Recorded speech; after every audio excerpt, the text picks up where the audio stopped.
Halo, assalamualaikum warahmatullahi wabarakatuh. Balik lagi pada video kali ini. Kali ini kita akan membahas mengenai apa itu nafkah dan bagaimana cara mencari nafkah dalam keutamaan kewajiban laki-laki ataukah perempuan dalam berumah tangga menurut Islam.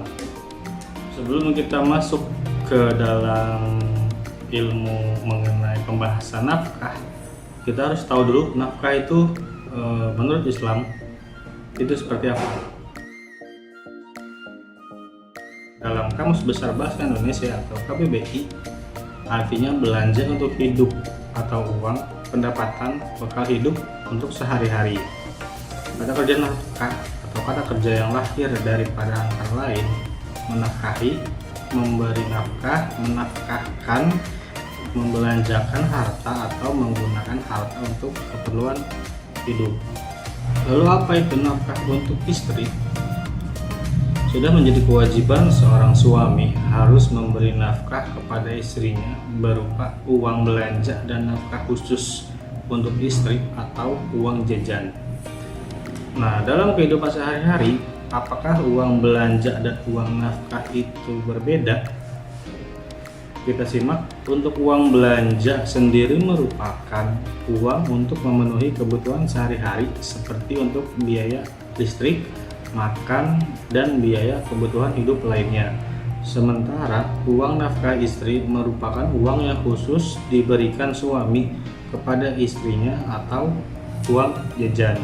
Nafkah itu wajib atau tidak menurut Islam?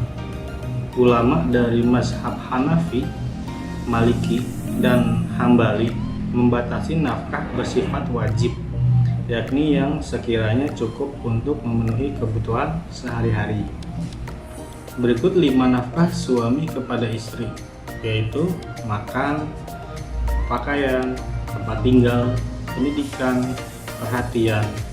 Kalau kurang, maka lelaki ini dituntut untuk di hadapan Allah Subhanahu wa Ta'ala.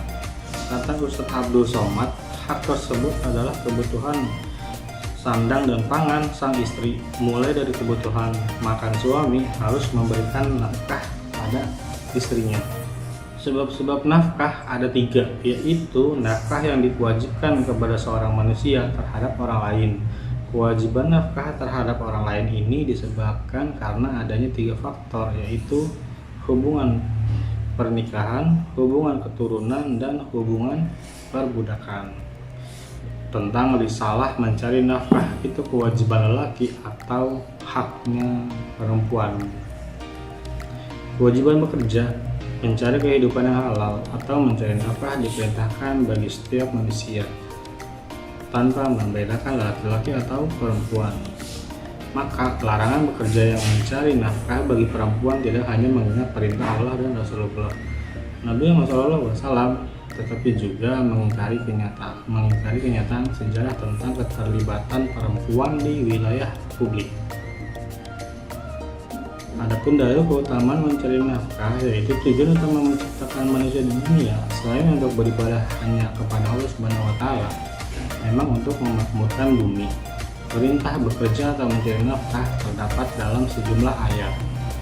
Misalnya dalam surah Al-Jum'ah ayat 9-10, memerintahkan menyegerakan salat lalu mencari penghidupan di muka bumi.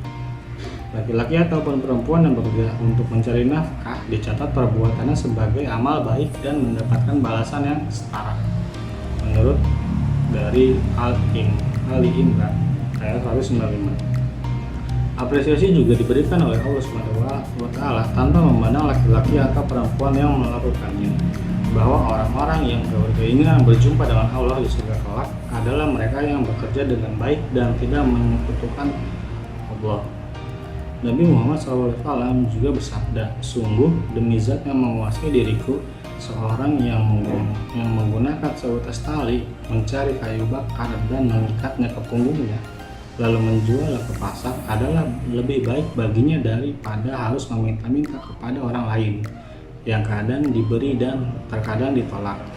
Ini menunjukkan setiap muslim atau muslimah diperintahkan untuk bekerja mencari nafkah dengan dengan tangan sendiri dan akan mendapatkan imbalan dari Allah Subhanahu wa Ta'ala. Keterlibatan perempuan di wilayah publik. Kerja-kerja yang dilakukan perempuan mendapatkan apresiasi dan sejarah mereka dicatat dalam Al-Quran maupun hadis. Misalnya perempuan yang menjadi pemimpin politik dan negeri Saba, Ratu Balkis. Perempuan bekerja dengan cara meminta atau peternak perempuan yang bertanggung jawab, yakni dua putri Nabi Syuaib. Dibolehkan menjadi ibu susuan dan memperoleh bayaran sebagaimana Halimah As-Syadiah dan ibu Nabi Musa. Siti Rahmah binti Afraim bin Yusuf bin Qais alaihissalam, istri Nabi Ayub alaihissalam yang bekerja di toko roti sepanjang hari untuk menafkahi keluarganya. Di zaman Nabi Muhammad SAW ada banyak perempuan yang bekerja dan berkarir secara sukses. Misalnya istri Nabi SAW, Siti Khadijah yang terkenal kaya raya. Selain itu ada banyak perempuan yang bekerja di sektor kesehatan. Misalnya Rufaidah sebagai perawat pertama dalam Islam. Ada pula Laila Al-Ghifariyah. Adapun Laila Al-Ghifariyah yang setia mengikuti perang Nabi SAW dan mengobati para prajurit yang sakit atau terluka, serta Rabai binti Mikwaz bin Haris Al-Ansariyah yang juga terlibat dalam perang dengan tugas mensuplai minuman bagi para pejuang, merawat dan mengobati yang terluka, serta mentransportasikan pahlawan yang gugur dan yang luka-luka ke Madinah.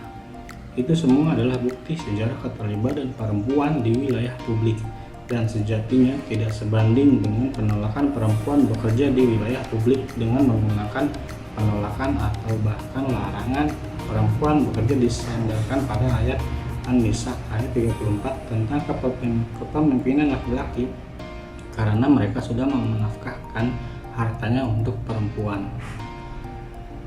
Dan Quran hadis Al-Baqarah ayat 233 tentang anjuran menyusui anak oleh para ibu dan perintah menafkahi dan memenuhi kebutuhan pangan, pakaian, tempat tinggal dan kebutuhan lainnya oleh ayah selama ibu menjalankan proses menyusui anak tersebut.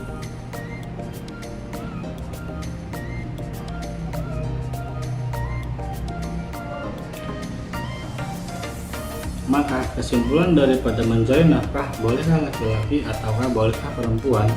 Pada akhirnya penting diingat bahwa perintah bekerja dan mencari nafkah adalah perintah bagi laki-laki dan perempuan secara dalil yang harus ditunaikan sebagai khalifah di muka bumi. Selain itu, pekerjaan rumah tangga tidak pernah selesai sampai kapanpun, berbeda dengan pekerjaan di ruang publik yang jelas hasil outputnya bila sudah dikerjakan. Maka sejatinya pekerjaan domestik harus menjadi peran bersama antara laki-laki dan perempuan, saling bantu sebagaimana sunnah Nabi Muhammad SAW tentang kerja publik dan domestik yang dilakukan oleh beliau. Demikian pembahasan untuk kali ini, semoga bermanfaat untuk kita semua, dan tunggu video selanjutnya dalam pembahasan selanjutnya.